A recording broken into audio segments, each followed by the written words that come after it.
The art of bouncing back. The art of bouncing back. The art of bouncing back. So, 3 beses. Yung kasi yung topic natin ngayon eh. So, the art of bouncing back. Kasi, bilang young kings, bilang young G, bilang mga negosyante, bilang mga batang may pangarap, di ba? Kung pinapanood mo ako ngayon, sureball yan. Sobrang laki ng pangarap mo, di ba? Sureball yan, magkakamali ka. Sureball yan, magfe-fail ka. Sureball yan, may mga araw na tatamarin ka. Sureball yan, goal mo. Goal mo magsipag araw-araw. Pero may mga araw na hindi mo makakamit yun. May mga araw na tatamarin ka. For example, tatamarin ka nung Monday. Tinamad ka nung Monday. Alam mo yun, tinamad ka kahapon. Tinatamad ka ngayon. Di mo na-accomplish yung goal mo. For example naman, yung iba sa inyo dito, goal na mag-gym araw-araw, kumain ng healthy, hindi kumain ng junk food, at mag-gym. Pero may mga araw na mapakain ka ng pares. May mga araw mapakain ka ng Jollibee. May mga araw na hindi ka makaka-workout. 'Di ba? Magfe-fail ka at normal lang 'yun. Normal lang 'yun. Ako nga nagfe-fail din ako eh. Nagfe-fail din ako kahapon, nag-fail ako eh. Nag-fail ako kahapon. Wait lang, para may reflection, tanggalin natin. Ayun. Nag-fail ako kahapon. Totoo lang ha.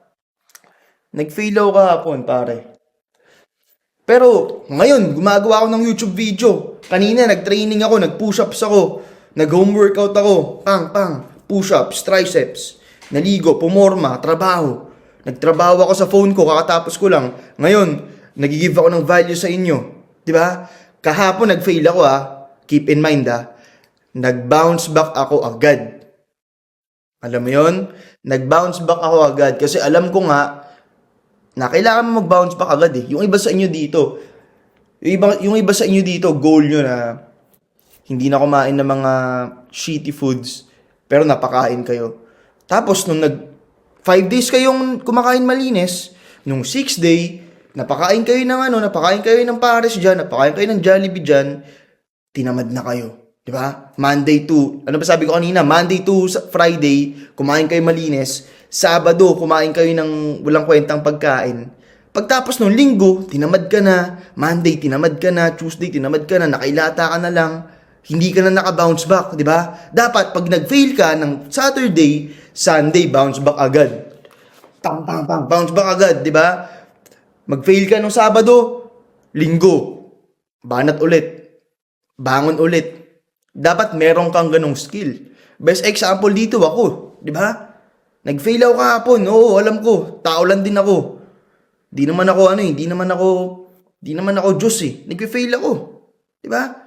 Pero, nag-fail ako, bumangon ako agad, nag-bounce back ako agad. Di ko tinambayan yung failure ko na yun. So, wag niyong tambayan yung mga failure niyo. Bounce back agad. Lahat naman eh. Wag niyong tatambayan lahat. Kahit mga panalo niyo, wag niyong tambayan. Last week, nag 1 million views ako sa TikTok ko, hindi ko tinatambayan yun. Bagong content na naman. Upload tayo bagong content. Wala na yan. Nakaraan na yan eh. Nag-fail ako, nakaraan na yan, wala na yan.